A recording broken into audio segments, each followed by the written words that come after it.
The Bible says laughter is like medicine, and we want to introduce you to a woman who is serving up a healthy dose of it. You'll recognize her from television shows like Psych and films like Ted 2. She was born Farrah Brown, but her stage name is Coco Brown, and she's sitting down with us in Studio 5. Coco Brown. Tag me in, Coach. Now this chick gonna be all up in C-Sports. Part owner. Is a familiar face on television and films. It's been said that when the actress and comedian takes the stage, the world stands still. So you grew up in Newport News? Born and raised. How did you, or when did you realize you were funny? Honestly, it was the first time I went on TV. I mean, honestly, if you let my friends tell it when I was in high school and elementary school, middle school, whatever, they always said I was funny, I was always quick, I was always witty. But for real, I never knew I could get paid doing this. Brown starred in the Tyler Perry film Single Moms Club, and she plays the role of Jennifer in his television show, For Better or Worse. Ooh, she went to 1, 2, 3, 4, 5 school. She's smart. It's kind of expensive in here. Yeah. You paying for this, right? No, I'm not paying for this. Jennifer! Do it! No! You ain't gonna make me pay and get my boob squeezed, no!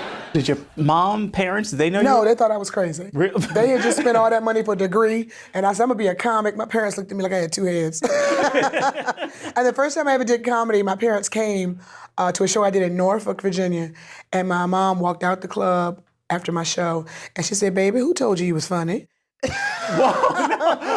No lie, no lies. Real curious, so do you see the world, you think, differently than the average Joe who doesn't necessarily look at things and see humor in them? I do find humor in things that aren't funny, that really shouldn't be funny.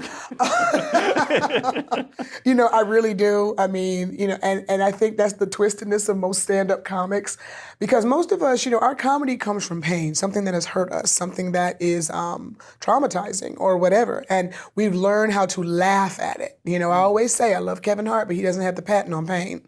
We've all laughed at our pain. That's how we get through being in this business. I mean, I laughed through my divorce. Most people would have probably flung themselves off of a bridge with some of the stuff I went through, but I had to laugh at it. I mean, I remember sitting in the courtroom cracking up, and the judge was like, you all right? I'm like, sir, Your Honor, I just got to laugh at this right now. Look, I'm sorry, Your Honor. Because otherwise I'm going to jump across this thing and kill the man. So, Whoa.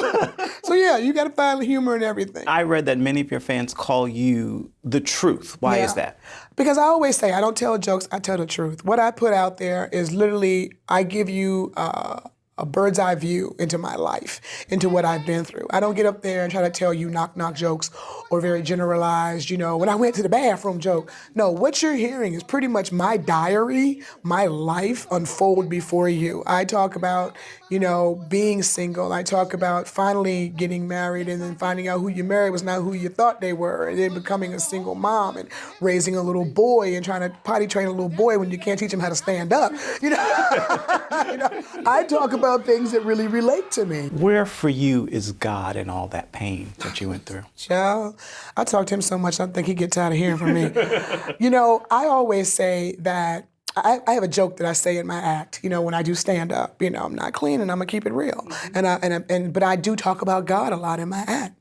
And people sometimes will give you that look. And I said, don't judge me. God knows my heart, he knows my mouth ain't caught up yet.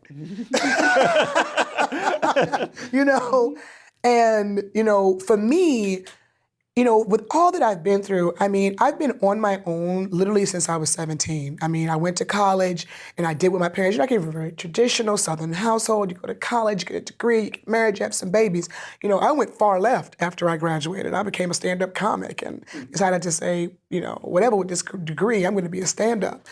And, I always say I put God first. I mean, this business is relentless. And it is mean, and it is unfair, and you constantly have to convince yourself of your worth, because if you let this business define you, God help you. Before we end, I want to play a little bit of the game and just throw out some names of people that I believe you've worked with. If you haven't, don't worry about it, and just get your first impressions of what you recall. Okay. Samuel Jackson.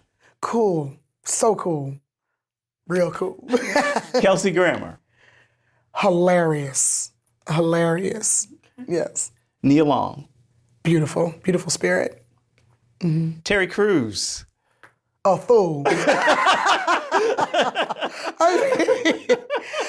A funny fool. I love Terry. Whenever I see him and think of you, it's always the funeral reunion. Yes, and that was his idea. Okay, Really? yes, that was not in the script. I don't know where he found it, but he brought it on set and was like, we're just like, and that's what, Tyler would do. He'll let stuff just fly, and, you look like, improv. You're like, okay, that's not in the script, but I'm going to roll with it. Okay. So, yeah. Tyler Perry. Gosh, brilliant. Brilliant. And last, Oprah Winfrey. The queen. The queen. Yes, the queen. Yes. Thank you so much. Thank you so much for having me. It's such a pleasure.